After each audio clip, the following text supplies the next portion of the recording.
Карагылачы кандай сон туялар Ош базарда. Ай, жап-жашыл болуп көркө ачылыптыр да. Карагылачы бияк жагы да, нар жагы да бияк токой болуп кетиптир да. Аябай сон. Бирок ушу туяны негизи жазында отурзат да. Анан могу жерде пока полив көрбөй жатам да. Кандай болот бияк? Көрүп бир да шланга көрбөй жатам. Капельный болобу? Янында карап көрөйүнчү. Что-то шлангалар көрбөй жатам да. Азырынча водовоз менен сугарып атыптыр.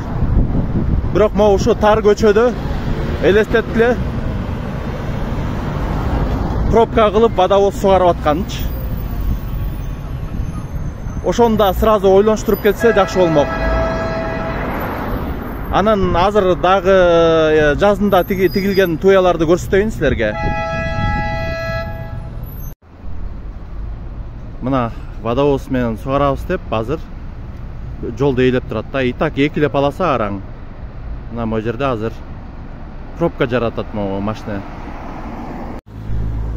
Мына могу жазында эгилген туяларда могу Чапаевада.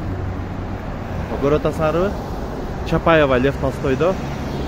Бул жерде жанагы Жамалбек Ырсалиев демилге көтөрбөдү беле? Демилге көтөрүп элдер 3,5 миңден ар бир туяны сатып алган да. Көрүнөрбү?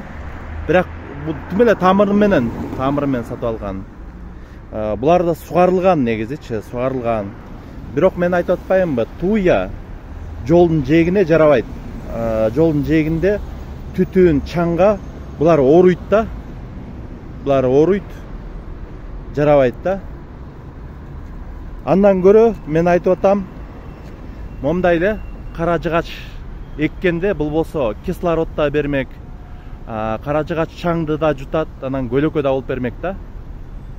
Ошол туя боюнча ар бирин 3,5 миңден элдер сатып алып туруп келип акция кылып, бул жерде мэр да келген, мен да келгем.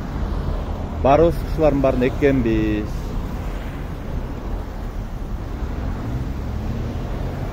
Карагыла.